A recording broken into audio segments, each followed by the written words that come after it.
Thank you everybody for coming to my talk today. I really appreciate it. My name is Madison Adams and I'm part of the LANGAP cohort, which is a post-baccalaureate program that allows me to do a year-long research project in advance of my graduate education. So let's get started because I have no time.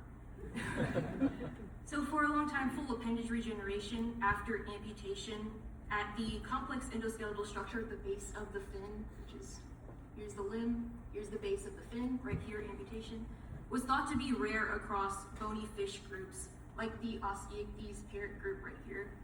But after the split between ray fin fishes and lobe fin fishes, leading ultimately to tetrapods over here, regeneration was believed to persist only in a few isolated lineages. And among ray fin fishes, regeneration appeared largely absent or even undocumented, especially in teleosts like zebrafish, but present in polypterids, which are often described as living fossils because they retain many primitive features of early ray fin fishes.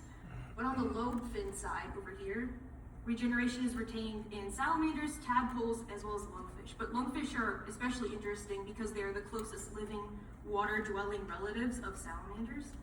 And because of this scattered distribution, appendage regeneration was long assumed to be a rare or independently evolved trait. However, this was re-examined by my colleagues in the Schneider lab, who found regenerative capacity in the pelvic fin in all representatives, all living ray fin fish clade representatives.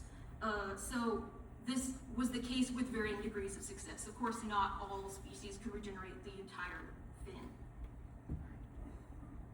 So just notating that, this is where regeneration was found. So this suggests that appendage regeneration is not a rare innovation, but rather an ancestral trait that was already present in the common ancestor of all bony fishes, but then later lost in amniotes. So in other words, ray fins, lobe fins, and salamander limbs may share a deeply conserved genetic program for regeneration. So based on this new information, we now have an updated understanding of regeneration ability across vertebrates. So this is our new tree with the non-regenerating taxa in orange and the regenerators in blue. So instead of viewing regeneration as an exception, we now see it as a conserved trait that has been differentially retained or lost across lineages. So you could say regeneration is likely plesiomorphic for tetrapods who inherited it from their lobe fin ancestors and then it was later lost in amniotes. So this places polypterids in a key evolutionary position, being ray fin fishes that actually preserve the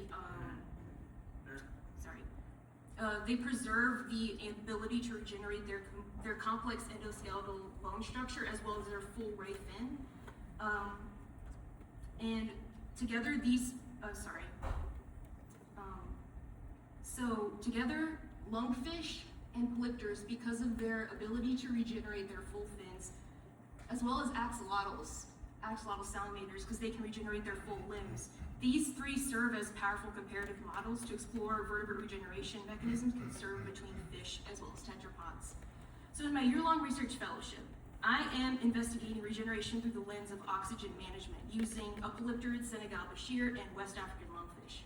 So using RNA-seq and transcriptomic analyses, we've identified duplicated myoglobin genes that were induced by injury with expression localized not only to the muscle, but also to the wound epidermis, which is really strange because this contrasts myoglobin's traditional role as an oxygen storage and transport molecule usually localized to the muscle. And during regeneration, the appendage is lacking vasculature, which is creating a challenge for aerobic metabolism. So I'm investigating whether these duplicated myoglobin genes are supporting regeneration by facilitating local oxygen availability, especially within the wound epidermis. And why are these multiple duplicates of the myoglobin gene conserved?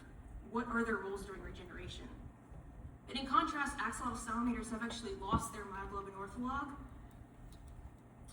They have 20 hemoglobin gene copies, and some of which exhibit increased expression induced by injury. So this suggests that axolotls may actually utilize hemoglobin to perform alternative oxygen binding strategies. My ultimate goal is to understand how polypterids, lungfish, and salamanders all share a conserved regenerative program while simultaneously evolving divergent oxygen management solutions. So by understanding the metabolic constraints and adaptations that support regeneration in these species, we can start to begin to build foundational knowledge that may ultimately guide regenerative treatments and disease prevention in mammals. Thank you so much for your attention today, and before any questions, I don't have time, but I would like to acknowledge my sources of support and my mentors.